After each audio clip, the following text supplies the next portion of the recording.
Families play a big part in Elizabeth McCracken's latest story collection, The Souvenir Museum. Mothers pine for lost children and try to recover broken bonds in unlikely but unforgettable ways. Sons and daughters negotiate ways to endure the families they're born or brought into. In every single one of these 12 stories, everyone experiences some kind of loss as they journey closer to enduring love. This is Book Public from Texas Public Radio. I'm Yvette Benavides. I spoke to Elizabeth McCracken from her home in Austin, Texas, about the story collection, The Souvenir Museum. Had he made his bed, or had somebody made it for him, the white sheet folded with precision over a sky blue blanket, white pillows that had been plumped and smoothed? Sadie herself had not made her own bed in years. It was one of the most liberating things about being a grown-up. Jack, though, was a maker of beds, a love letter you mailed to yourself in the morning that arrived at the end of the day. They never should have married, probably. They couldn't know all the ways their marriage would be mixed. She was punctual. He was late. She would never willingly drink a gin and tonic. She had a sweet tooth. He liked bitter greens and smoked haddock and oversalted his food. He didn't drive, and she didn't like to. He would have denied it, gregarious. She was a misanthrope of the purest kind, one who didn't let on but cloaked her misanthropy with manners. He didn't mind a bit of thievery. Restaurant salt and pepper shakers he took a fancy to, flowers from other people's gardens, while she was a rigid moralist about ill-gotten gains, returned every extra bit of money, corrected sales clerks who rang her up wrong. They were both cowards. She was an only child. He had 3 sisters. He liked horror movies. She liked dirty jokes. He was deep down a prude. They were both bad with money. All the dives where they drank in those days are gone. That's how old they are now. I just love it. Having come through the book and read the stories about these recurring characters in 5 of the stories in this collection, Jack and Sadie, just the radical compression here, the differences between the two, and it really starts with their difference in terms of who makes the bed and who doesn't care about making the bed. I just love it. It just nails the difference. I think I know these people. So thank you for reading that. But I have to say, I found so much in this collection to bind the stories as one whole. I cannot imagine any one of these stories not being here. But the 5 Jack and Sadie stories, really, I mean, it's so interesting to me how they work in this collection, but then the alchemy within and among the other stories. For those of us who read short story collections in order, they are the first people we meet. In the opening pages, they're headed to the Irish wedding. I love movies about weddings, and I really love stories about them. And Jack and Sadie are these characters that we see in these stories. The first thing we learn in the very first story is that Jack does not drive. And in the last story, we learn that Sadie doesn't particularly like to drive. I just found that so interesting that in the first story, it's late, they're tired, they don't really know the area where they're going. It's an unfamiliar space. And they are to become, if temporarily, part of a space and a group that's not entirely sold on the idea of the two of them as a couple. That story just sets up so much for us about their relationship. So I had to wonder about Jack and Sadie. They're so real to me. Where did these 2 people come from? I made them up, Yvette. I'm so delighted to hear you say that they seem real, partly because I'd never written connected short stories before, and it's always been my feeling that one of the big differences between short stories and novels is sort of the shape and size of the character. So it was interesting thinking about character in a form or forms that was sort of halfway between the two of them, because they do feel much more dimensional to me than the characters of mine who appear only in one story, who we get to know for the purposes of a very, circumscribed set of events and time. And so I feel like I was sort of getting to know them on the fly. That is Jack and Sadie. While I was writing those stories, I wrote them pretty quickly, all five of them, and then revised them together. And I'm married to an English person. I'm married to another writer whose name is Edward Carey. We are really in no way these characters, but they take the same vacations that we do, at a lot of events and trips that I ended up using. And I was sort of surprised by how different these. They're not emotionally autobiographical at all, but several of the stories are quite factually autobiographical, if that makes sense. Hmm. Oh, these characters are just so rich. I mean, this story veers where it must to the kinds of exchanges that a couple can have freely and without judgment, between Jack and Sadie, but that before Jack's family or Lenny's family, scatology is just one of those things. You either get it or you don't. You either laugh about it or you're stony faced and disapproving. But at the heart of the matter, where the story goes, is it's not a language barrier. There not being a euphemism like "cut the cheese," that translates in England or Ireland, but also there not being euphemisms at all in the lexicon of Jack's family. It seems like, and poor Sadie. I mean, they don't even use the same name for Jack. Yeah. So I just love that idea that they don't speak the same language, metaphorically speaking, and that doesn't necessarily mean the relationship is doomed. So for a first story, I thought, wow, this is a test for this couple. And I just love this idea. And also the idea that the whole ventriloquism side of Jack that we also see in the story of Splinter, and in Two Sad Clowns, which you read from. Can you talk about Jack a little bit? And he's just a very, very rich character to me.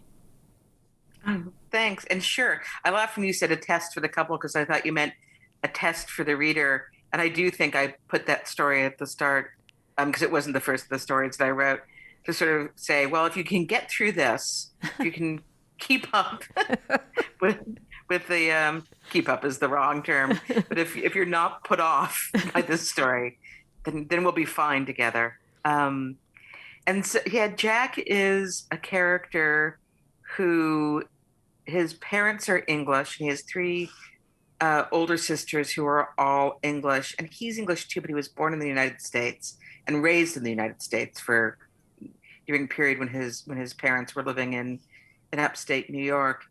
And so he's sort of a person without a country exactly, or with two countries, which seemed to me maybe related to. I'm making it sound like I have this big overarching philosophical reason why I wrote about ventriloquism. But the fact is, I just really like ventriloquism, and it delighted me to take a character who I hadn't planned to make into a ventriloquist or an amateur or aspiring ventriloquist. That is sadly how many of the decisions in my short story process are made. Is that I think this would just be really fun to write about. It'd be fun to write about ventriloquism and dummies, and to think about them and think about the ways in which there's something joyful about them and something deeply upsetting about artificial people, and sort of upsetting about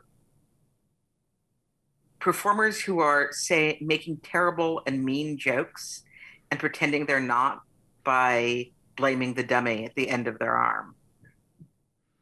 Oh, and you know what I love about what you're saying is that when we do see the puppets in Two Sad Clowns, and it's not, I don't think it's giving too much away to say this if anybody out there who's listening hasn't read the book. It's really sort of the origin story of the coupledom between Jack and Sadie. And it does involve, in a way, puppets. I just love the idea of Jack being able to have this other identity at first, but it's totally stripped away. I mean, he never has to stand behind it when he first meets her. And and you just see it's all just so stripped away because then they encounter this guy at the bar who they have to help, and that is so revealing for the reader about their characters, about their personalities, about the way that they engage with each other and interact with each other, and they've just met. So yeah, I like this, and I wondered about even Mistress Mickle from Mistress Mickle All at Sea, and then the ventriloquism too. I love these they seem like very sort of eclectic occupations for the characters, but they're really not. I mean, somebody has to do it. People do these things. So why not? It was just, you're right. The word is delightful. It was just really a lot of fun. I want to talk to you about the mother stories here too. I want listeners who have not yet read the stories to find this book and get punched in the stomach like I was when I read Birdsong from the Radio. And I want them to meet Leonora, who eats her children. But I want you to talk about that mother story, and then I'll ask you about another one. But tell me about that particular story, Birdsong from the Radio. Oh, sure. And I also, sorry to keep jumping back to the thing you just said, but thank you for saying that about the occupations, because I'm always interested in what my characters do for a living, and I do always think, well, somebody's got to be a children's entertainer. You might as well have a job that's sort of interesting. There was a show when I was growing up. I grew up in Laredo, but there was a show from San Antonio called Captain Gus, and he hosted this, cartoon hour of Bugs Bunny and Tom and Jerry. And my husband, when he was, I don't know, 5 or 6 or 7 or something, was in that little show. He was one of the kids who was in this little bleacher area, and they answered questions like, "What's your name?" and "How old are you?" And they were Captain Gus's mateys. So, and today we have a picture of Captain Gus hanging in our hallway. I totally understand. This is the best news I've heard all day. I love that. He was a minor celebrity, back in the day, Captain Gus. That is so cool. It's so funny. But yeah, somebody has to do it, and people do. And so, yeah, I'm glad that. Yeah, that makes me very happy. Yeah, now I can talk about, I think, inarguably the most depressing story in the collection, which I'm fond of. Me too. And that's the oldest story in the collection, and I wrote it as a commission of a kind. That is, a wonderful writer and editor named Kate Bernheimer was putting together an anthology called XO Orpheus, which were rewrites of myths. And I decided that I would write about Lamia, who's a mythical creature, a woman whose children die, and she turns into an animal made up of other animals. And it's also partially inspired by the fact that before I had children, I did not understand babies and children altogether, probably. And I really didn't understand mothers saying, "Oh, look at that bottom. I just want to bite it." And once I had children, I became one of those mothers who bit her children. My children often jokingly say that every year my New Year's resolution should be that I should bite them less. I bite them affectionately, and not hard. But that I did not understand that there is something psychological in which you joke with children about eating them up. And then there are awful stories and mythical stories about people who eat their children, because it's also the most awful thing to contemplate. And there are fairy tales in which people eat their children. And I should say, no actual children are eaten in the course of the story. But I was really thinking about that sort of intersection of, I don't know, cannibalism and deliciousness, and also what it means, as happens in the story pretty early on, to be a mother whose children are no longer living.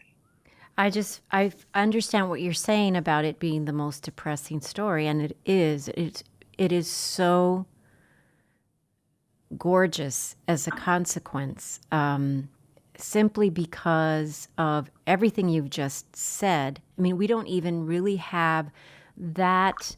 We know just enough about the children. We know that they are this little group of just absolutely ethereal, luscious little beings that she can't keep her hands off of. She just loves them so much. And, you know, I was talking to, I interviewed Edward Hirsch about his book, 100 Poems to Break Your Heart. And these are Amazing book. amazing, sad poems. And his point was, or one of his many points that he made in our conversation was about, we feel less alone when we read something so tragic. And this is not to say that, God forbid, any one of us would ever experience what poor Leonora did. But there is beauty in that. There is beauty in that grief. You know, Edward Hirsch talked about, we don't just all buck up and get back into living and heal. He says it's a very sort of American and a very sort of immature approach to handling grief, and that we have to let people move through just this bottomless pit of despair. Let people do what they must do and hope that they survive the worst of it. And of course, we're at a juncture in Leonora's processing of this terrible thing that happens. I think early on, months in, as we see, but you know, there's no accounting for how any one of us would deal with the worst thing that happened to us. And so I just see something so beautiful in the way the teenagers who work at the bakery respond to her, and they give her the bread. That moment in the story was so powerful to me, that this sort of nameless teenager that works at the bakery and is part of this scene where we are seeing Leonora doing something kind of strange, and then it's all about a scene of compassion. So that's thank you. That's what that story does for me in a way that A Walk Through Human Heart is this other story about this mother in Austin recalling the days when she was a young mother, and now she's in desperate search for a gift, not for her about to be granddaughter, but for her daughter. Do you want to talk about that story? Sure. That's actually the first thing I ever wrote that took place in Texas. Is it? Wow. You made me miss Austin. I lived in Austin for a time, and this is, the grackles. But anyway, I'll let you talk about it. I love the grackles. They're so upsetting and beautiful. Yes. And maybe that's my basic aesthetic, is I like things that are upsetting and beautiful, slightly unnerving. You made them so, I don't know. I think you're one of the few people I know who can make us care about grackles. You know, it's just like, they used to be the bane of life, but no, not anymore. But anyway. I even like the fact that there are so many of them, and that there's the HEB down the street from me at dusk is filled with grackles. And it always looks like the end of the world as they swoop around together. They're quite prehistoric and also mechanical, prehistoric and steampunk at the same time. So I wanted to write something about Austin, and it's the story in the book that probably changed the most over the time that I was writing it because it was originally very short and there was almost no backstory. And so I wrote about the various vintage shops in Austin and Grackles. And I also, one of the running jokes that I had with my beloved late mother is that she refused to buy me a Barbie doll. And in fact, this is in the story. This is emotionally autobiographical, and it's in the story. The the the mother and daughter in this book in this story are nothing like me and my mother. But she did once say to me, you know, if you'd really wanted a Barbie doll, if you'd really bothered me about it, I would have gotten you one. And I was 30 and I gasped with betrayal when she told me that. So that's the major wound of my childhood. And so I decided to write a short story about it. Um, and I wrote a draft that only took place in Austin with none of the story behind it. And then it felt like it was almost like a little Austin travelogue with not enough ballast behind it. So that's when the Thea's friend Florence came into it and her son. And I started thinking a lot about, I mean, maybe too much of the things I write are about sort of the impossibility of parenthood and the things that you want to get right and the things you feel like you can't get right. And knowing that no matter what happens, the narrative going forward is not the same as the narrative looking back is going to be. I don't know if that makes sense. Oh, that's so profound. It makes total sense. Oh my gosh, yes. And all because of a Baby Alive. And I mean, I've known about Baby Alive dolls for so long, but it occurred to me, wow, that's a really odd name for It's a toy. I also really wanted a Baby Alive doll. And one of the nicest compliments I ever get is every now and then I write about something that's real and somebody says, "How did you come up with that?"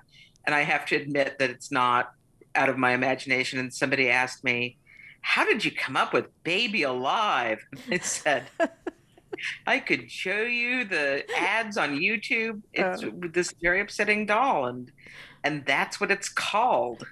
Yep, and that's what we wanted our mothers to buy for us. Yes. But you say this very profound thing that you've shared, and the souvenir. So I haven't bought a souvenir in a very long time. In the before time, there were these tchotchkes I could pick up like at an airport, while I'm waiting for my connecting flight at one of these like ubiquitous airport newsstand places, some refrigerator magnet or something, just to prove I was in Denver or whatever. Right. In my childhood, souvenirs were absolutely necessary. And I felt like I was traveling to the zoo or, to some Texas coastal beach town just for the souvenir. Like there was so much writing on that shark tooth necklace, right?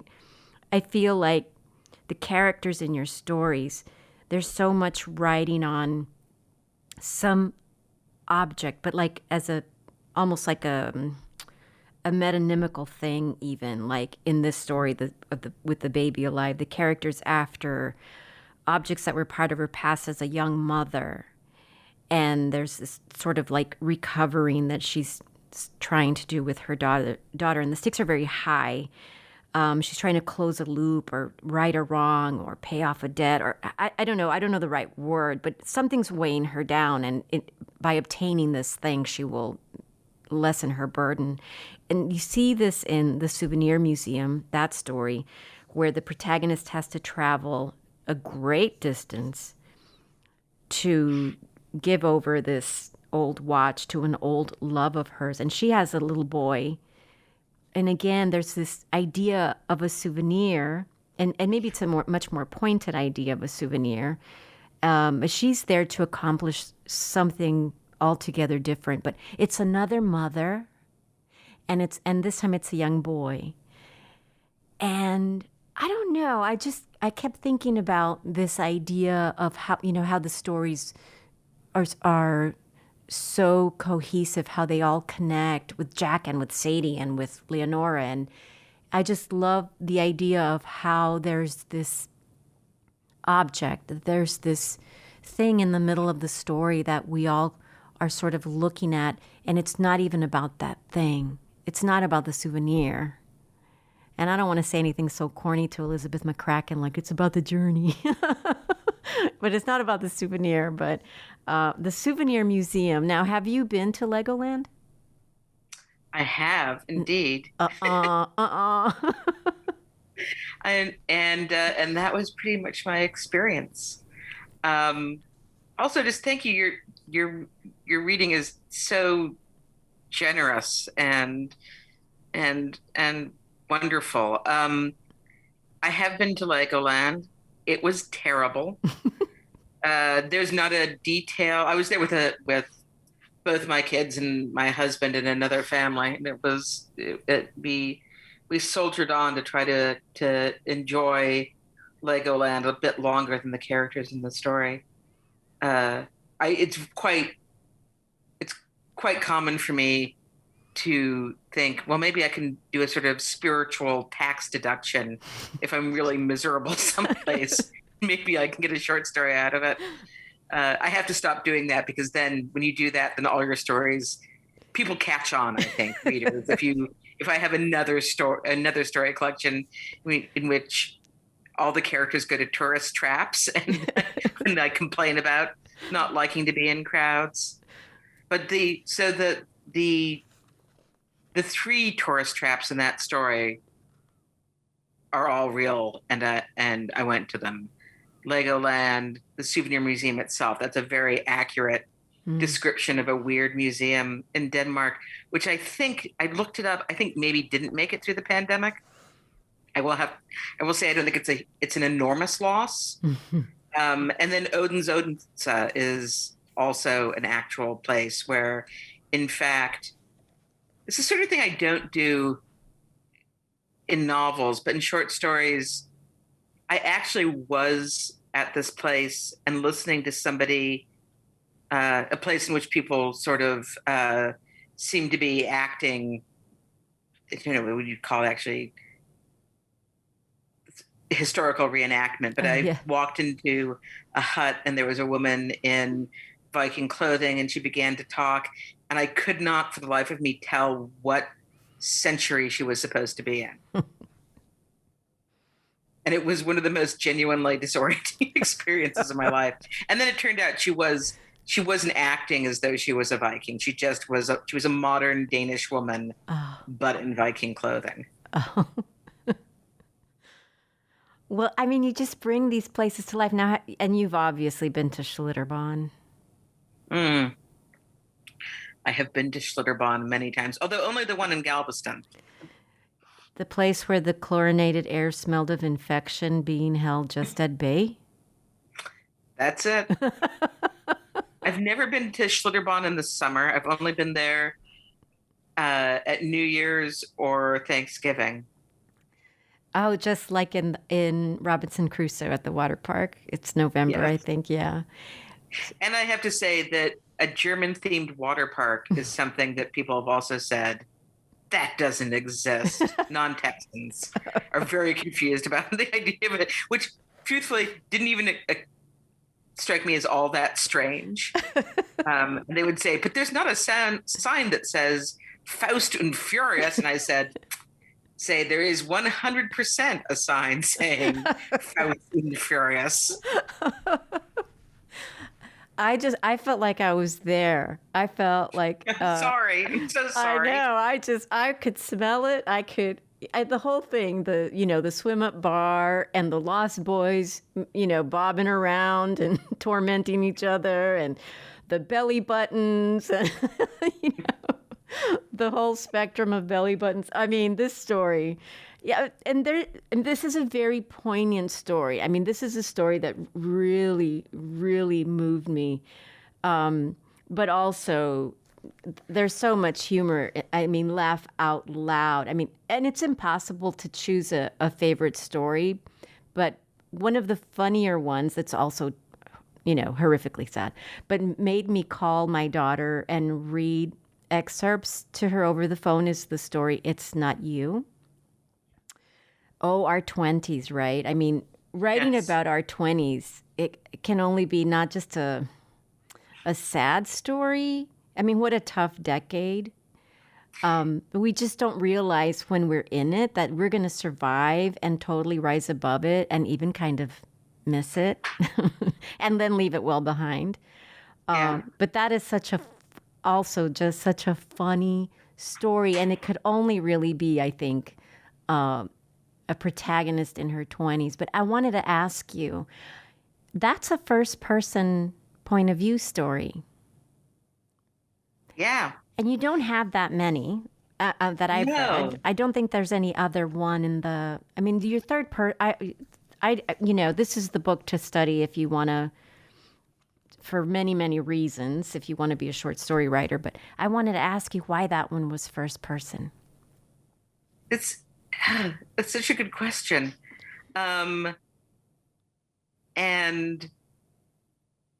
such a good question. I don't instantly know the answer to it. I do feel like sometimes when you listen to interviews, people go, "That's such a good question," and then they give an answer, and you think you didn't think that was a good question. You already knew the answer to it. You weren't surprised by that at all. I think it might be partly. I mean, I all of the short stories that I wrote, or most of them, when I was in my 20s, were first person, and I wonder if there's a relationship to that. I used to be primarily. I shouldn't say I used to be primarily a first person writer. I used to write primarily in the first person. And my first book of stories was all first person. There was one third person. And my first two novels were both first person. And I'm writing for, something first person now for the first time in a really long time. And I am not exactly sure what I'm trying to get at when I switch narrators, or what the difference in the effect is.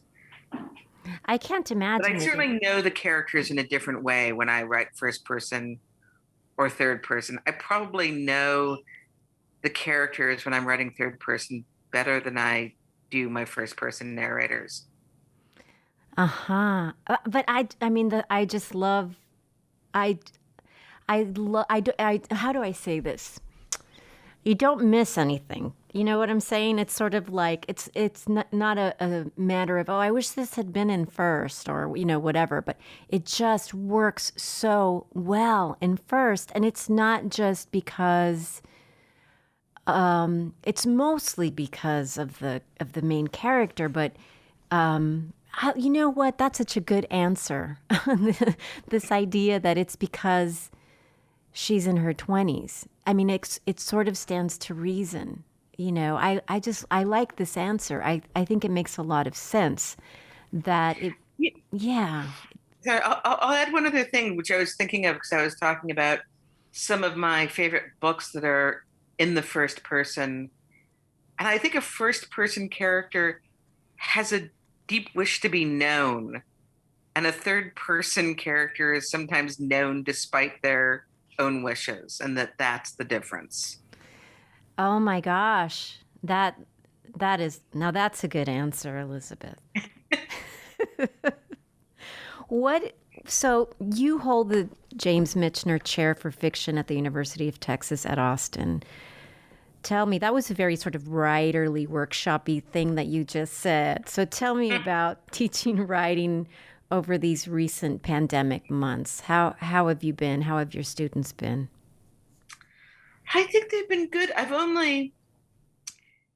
I was teaching an undergraduate workshop when the world shut down. So those were all students who I already knew. And then I was actually on leave and working on a book in the fall. And I taught a graduate novel workshop in the spring. And it was immensely gratifying, partly because all of the students in the class, they were working really seriously. They read each other's work with enormous attention and generosity. And I supervised a couple of theses and got to see some of those students in person, sitting outside on a Hmm. back deck.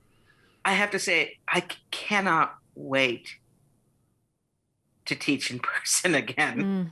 I did not. A couple of my colleagues at one point were having a conversation and they said, "Oh no, I kind of like it. Now I like Zoom."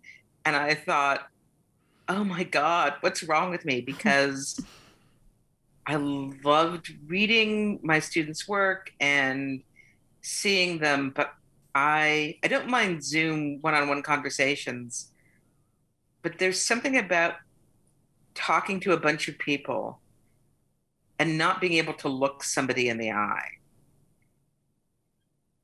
I just hated it. I can, yeah, something is lost. I mean, Zoom's been miraculous in many ways. It's just amazing how we just all, fell in and made it work. But yeah, something's definitely lost. And I imagine in the writing workshop space, boy, it's tough. Yeah, I don't know that the students minded it. I Yeah. mean, that makes it sound like I dislike teaching the class, and I really loved teaching the class, and Hmm. it was very meaningful. I just am not going to miss. Okay, I'm not going to miss the strangeness of looking at a somebody's tiny face on my screen, thinking, "You don't even know I'm looking at you." Well, so how has the writing gone too? I mean, we had the February weather event and the power outage. We had, oh, a second impeachment, an insurrection. I mean, so many things, and the pandemic, and just all of these crazy things converging at once. And I don't know. Some writers have said to me on the podcast that they've done nothing but watch television or watch the news or binge watch something to take their mind off. Or some have said that they've done more writing than ever. Everybody's answer is really different. It is interesting, but how has it impacted your writing? I feel like I won't know until 6 months from now. I've done a fair amount of writing, and I do think that the thing about writing and writers is that everybody is so completely different, and we all like to hear what other writers are doing because we suspect they're doing it the right way, and we also suspect they're doing it the wrong way, and the way we're doing it is right. And I have friends who have gotten huge amounts of work done, and friends who have found it impossible to work. And I completely understand both reactions. I think because I was on leave, I put my head down in the fall. I don't think I got any writing done over the summer from March 13th, which was the first day that my children's school was canceled, until end of August when they went to online school. I didn't write. And then because I knew that I would be writing with self loathing if I wasted a semester off, I got a lot of work done in the fall. But I don't know. I'll be interested to see in 6 months when I read what I've done, whether you could tell that I wrote it during the pandemic, or whether it'll be really weird to think that what I wrote I was writing during the pandemic. I don't know. I don't know what fingerprints are going to be in the concrete when it hardens up. So I said something earlier about it would be impossible to choose a favorite story from this collection. I mean, it's impossible. And I changed my answer. I don't know. I want to ask you, and I know it's a really unfair question, but when people see me walking around with a short story collection, I still get asked, "What's it about?" As if it were only about one thing. What are you reading? Oh, this short story collection called the Souvenir Museum. What's it about? So, what's it about? What do you want our listeners who haven't yet read this book to know? What's it about? Or what's your favorite story that just really encompasses the whole what's it about? I don't know. Sometimes I've only written 3 short story collections. And I feel like for my last collection, I could say, oh, this is my sentimental favorite. Or this is, and sometimes the one I like is the one I only like it because it seems like it's nobody else's favorite. I think the collection is about being out of context, the way that travel is, and the way that arriving at your future in-laws house for the first time is, about being completely out of context while you see your beloved suddenly in context, or at least in a different context. And because of that, I think maybe the Irish wedding is the most, I don't know, and was the emblematic story of the collection. But I'm not sure. I changed my mind about it. But I The see. cheer. It and Robinson Crusoe at the water park are both pretty cheerful stories, more cheerful stories than I usually write. So I'm fond of them for that reason. They both have pretty happy endings. Elizabeth McCracken, thank you so much for talking to me today. It was so much fun to talk to you. Oh, thank you so much, Yvette. And it was really just, yeah, thank you for your generosity. And you described my stories to me in a way that I'd like to think they are, if that makes sense. Oh, absolutely my pleasure. Thank you so much. Elizabeth McCracken is the author of The Souvenir Museum. She's the author of 6 other books, including The Giant's House, a National Book Award finalist, and Thunderstruck and Other Stories, a winner of the Story Prize and long-listed for the National Book Award. She holds the James Michener Chair for Fiction at the University of Texas at Austin. This has been Book Public from Texas Public Radio. Write to us at bookpublic@tpr.org. Jacob Rosati composed our theme music. Kathleen Creedon is our digital producer. Dan Katz is Texas Public Radio's news director. I'm Yvette Benavides.